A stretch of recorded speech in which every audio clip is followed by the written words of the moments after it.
It is 2012, during a heavy monsoon night in Delhi. A man is driving home from Khan Market in the pouring rain. As his car creeps along the dark street, his headlights sweep across a static figure standing perfectly still, a woman in a white gown and a wide-brimmed hat. He freezes. The sight of a lone figure standing motionless in the middle of a storm breaks his nerve. He leaves his car running in the street and sprints away into the night. The next morning, he returns for his car and shares the encounter with a local. The story spreads through the neighborhood, quickly turning a single terrifying encounter into a widely accepted belief that these grounds are haunted. The location is Delhi's Prithvi Raj Cemetery, a burial site dating back to the British era, now sick with overgrown trees and crumbling headstones.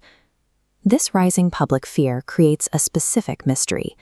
Why do random passers-by see this entity, while the people who live and work inside the cemetery gates see nothing at all? Ben Fernandez, the cemetery's live-in caretaker, patrols these graves every night. He hears odd noises in the dark, but in years of service, he has never seen a woman in a white gown.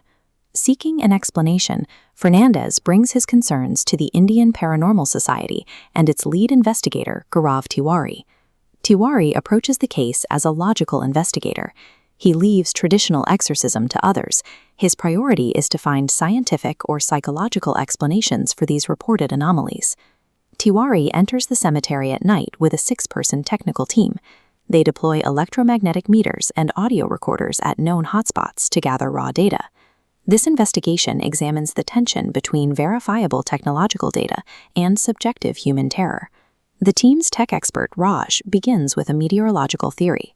This area is prone to dense fog, which catches light from passing cars, creating the optical illusion of a white figure. Initially, the data supports this.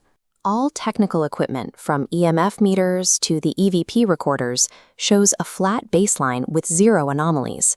The atmosphere shifts when a nearby tree begins to rustle.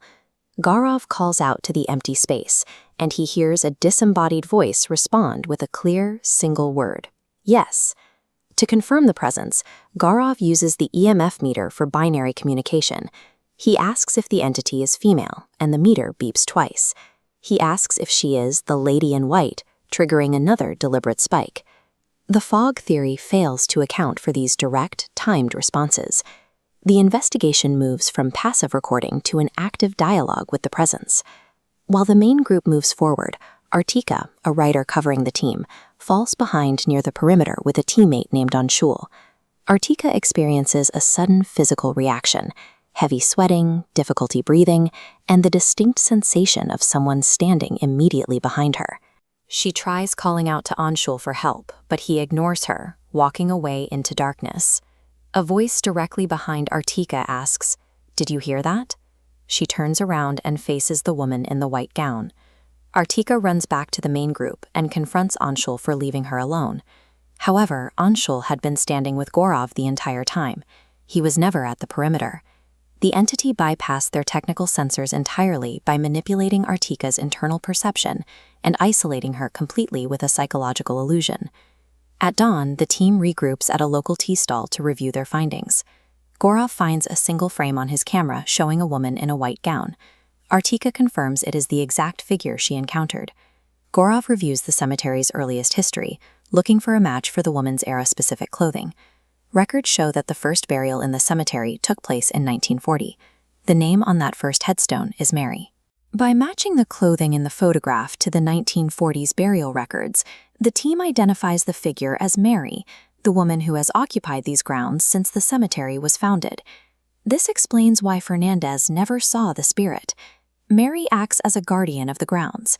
She spares the caretaker who maintains the cemetery while projecting terrifying illusions to ward off outsiders she perceives as a threat.